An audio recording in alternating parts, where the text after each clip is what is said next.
Hey, I'm Al Stein, and today I'm going to show you 10 Logic Pro tips that will make your workflow faster, easier, and more efficient. Let's get into it. A lot of times when people are working with samples, they'll bring in an audio clip, copy it over, work with multiple audio regions, but there's an easier way to do this. You can take any sample from your library and drag it over a track, and it'll open it in Quick Sampler, Drum Machine, Sample Alchemy, or Sampler. What I like to do is put it right into Quick Sampler, and I'll open this up, and now you can start playing it like a MIDI instrument. Right, so if I want to add this snare sample to this drum loop I've created, we can go ahead and start playing it on the keyboard. The next tip I'll show you is how to take an audio clip and make it fit to the BPM of your song. Here we have this top loop and it's in a different BPM than our song that we're working on. I'll show you here, when we play it, it's going to sound out of time. So this loop is in a completely different BPM than our song. All you have to do is move your cursor to the bottom right region of this audio clip, and by default what this will do is it will lengthen or shorten the clip itself. If you hold Option, you'll see that the cursor changed to this icon, and what this tool does is it slows down or speeds up an audio clip so then you can match it to the BPM of your song. We know that this is a 4-bar loop, so what we can do is we can hold Option, click and drag, and match it to that 4-bar on the grid of our song. Now this will be in time with our song. So I'm sure we've all experienced this when we have a lot going on in our project, a lot of plugins, a lot of tracks. We'll experience latency when we're recording either vocals, MIDI instrument, live instruments. When there's a lot going on in the project, it can introduce a lot of latency. This is how you can bypass this. If you go to the top bar here and right click and click Customize Control Bar and Display, it'll open this menu. Here we can see in modes and functions, we can click low latency monitoring mode. When we click that, an icon will appear on the top here. The button here will enable low latency monitoring mode so that when you're recording, it will reduce all of that latency. Here I like to record that snare that we dragged in earlier, but without low latency monitoring, there's going to be a delay when I press record.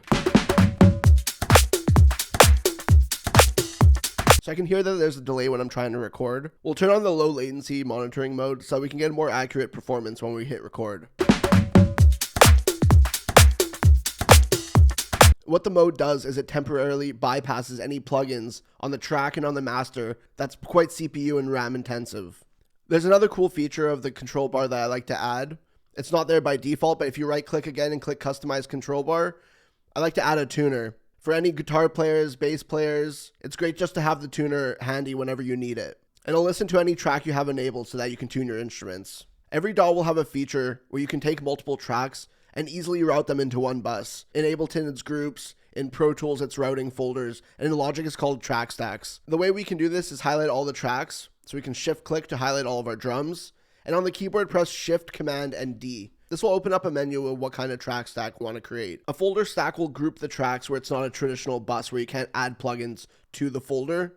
A summing stack will actually route them into a bus where you can actually process them all together like you would a bus. So we can click summing stack here and create, and now we can see it's created this summing stack here. We're going to rename this to drum bus. And this has routed all of our drum tracks into this drum bus where we can now start processing them all together. Another cool thing about track stacks is you can have a stack within a stack. For example, we have these 2 snare samples. We can do the same thing, highlight them, Shift Command D, and let's put the stack within the stack here. Now that both those snare samples have been routed into that snare bus, we can actually just put the MIDI clip into that snare bus itself. I like to do this when I'm layering samples, because then I can mix these 2 samples to get the sound that I want. The next thing I'm going to show you is remove silence. And this is a great tool when you're editing drums. Let's work with this top loop here. Maybe in this loop, we only want the loud hits and not the other components underneath. What we can do here is press Control X. This will bring up the remove silence window, and we can increase or lower the threshold to only include those main loud hits that we want. This is great when you're editing live drums so that you can actually remove the spill from the other pieces of the kit. Once we fine tune the threshold to just get the components that we want, we can press OK here, and it's stripped everything else in this audio region. The next tip I'm going to show you is something that I always use when editing audio. It's called Fade Tool Click Zones. So you can see if I take my cursor and I put it to the top, left, or right of an audio region, we'll see this crosshair here. And what this does is you can create a fade in or fade out with that tool. Now, if you don't see that by default, you can go to Settings, General, Editing, and it'll be here, Fade Tool Click Zones. It's really important when editing audio so you don't have that pop when going in or out of an audio clip. So you're editing live drums, and we've already used remove silence to take away the spill from the other drum mics. Now we can use those fade tool click zones to fade in and out of each audio region. You can click the track to highlight all of the individual audio regions. Let's zoom in here, and we can fade in and we can fade out. And now that's being applied to all of the regions that we've highlighted. Another cool thing about this fade tool is we can add curves to it. If we drag that crosshair down, you can see that the arrows have turned into this other icon. And this tool will create curves to our fade. Another cool thing about this fade tool is that when you have two audio regions together, you can actually create a little crossfade here. The same by taking one of those crosshairs and just dragging it to the right. If we right click on this fade region, we have some more options. You can change the different kinds of crossfades. You can create it to be a slow down and then a speed up. And that slow down effect can be a pretty cool tool.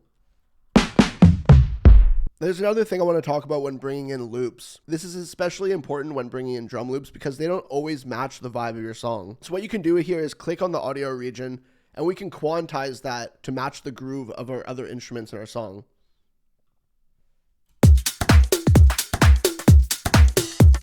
And when we quantize it, you'll see the audio region move to fit the groove that we've chosen. This is really great when you're bringing in loops because you can match the vibe and fit the groove of the other instruments you've already played in. The next thing I want to talk about is quickly adding EQ and compression to your tracks.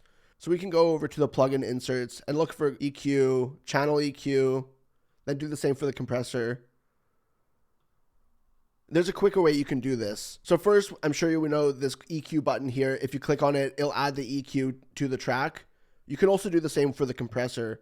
Right underneath setting, there's a tiny little bar here. And if you click this bar, it'll automatically add the Logic compressor to the track. The final tip I want to talk about is something that's so simple, but I don't think a lot of people know about it. So I'm sure we all know that you can open up the mixer by clicking this button at the top left, or you can press X on your keyboard to open the mixer. But if you're like me and you have a second monitor, what I'll always do is press Command 2 and open up the mixer. And this here, I'll bring over to my second monitor and I'll resize it to fit the entire window. So essentially I have a mixing console on my second monitor. This small tip greatly increases my workflow so I don't have to constantly be opening and closing the mixer. If you like this video and it's helped you, make sure to like the video. And if I've missed a tip, leave it in the comment. Tell me what I should cover next. Click that subscribe button if you haven't already. Thanks for watching.